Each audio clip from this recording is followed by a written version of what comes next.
We're your weather girls, and have we got news for you? Humidity's rising. Promising Young Woman is a 2020 film written, co-produced, and directed by Emerald Fennell in her feature directorial debut.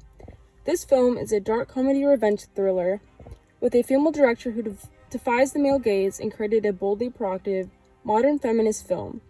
Carey Mulligan stars in this movie as Cassie Thomas, a 30-year-old medical student dropout, who was once seen as a promising young woman until something traumatic happened to her in her life, causing her to basically derail. She seeks out vengeance by pretending to be extremely drunk at bars and enticing ill-willed men to take her home. Just as they are about to assault her, she snaps out of her act and teaches them a lesson. What are you doing? Hey, I said, what are you doing?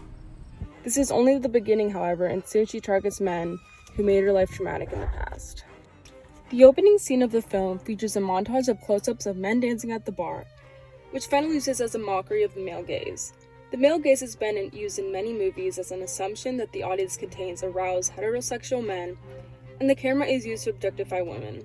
And with the roles reversed, the men look ridiculous. This scene sets the scene for the over-the-top comedic aspect of the film, but it's also clearly sending a powerful message.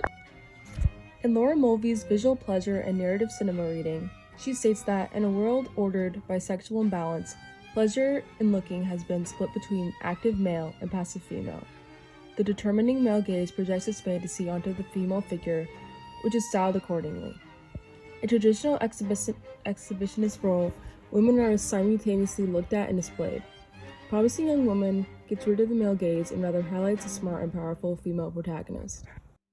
This film is important to be studied. As director Emerald Fennell said herself, this movie wasn't made to criticize men, but rather highlight that both men and women are part of a culture with a dodgy attitude towards sex and how sex is achieved.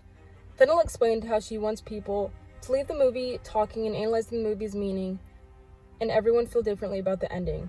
This film to me feels like a more intense Barbie, which highlights feminism and sends a powerful message to the viewer, without the overall goal being to bring down men. This is a film that we can all learn from and do better from in the future. The bubblegum pop and bright colors of the film are used in contrast to the dark storyline. This film sets itself apart from other revenge thrillers, as she commits no violence to these men, unlike what it seems like in the trailer. This movie is meant for the audience to take home something new and think about life in a different way. This film is also a deconstruction of the nice guy trope, and Fennell cast males usually cast as nerdy or adorable characters, such as Bo Burnham, to show that sexual assaulters aren't always big and scary. Fennell takes guys who believe they are nice, when they usually have an ulterior motive. They present themselves as kind, romantic, and in touch with their feelings, and this movie gives you hope for a romance, only to let the audience down because no man in this movie is inherently good. As I mentioned earlier, this movie is meant to be educational and a wake-up call to both men and women.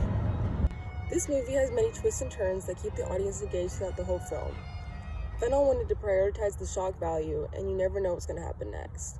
This is why I believe we should watch the film in class, because it's a modern feminist film that will have you wondering what's next. I was affected by it too, okay? I mean, it's every guy's worst nightmare getting accused like that. Can you guess what every woman's worst nightmare is?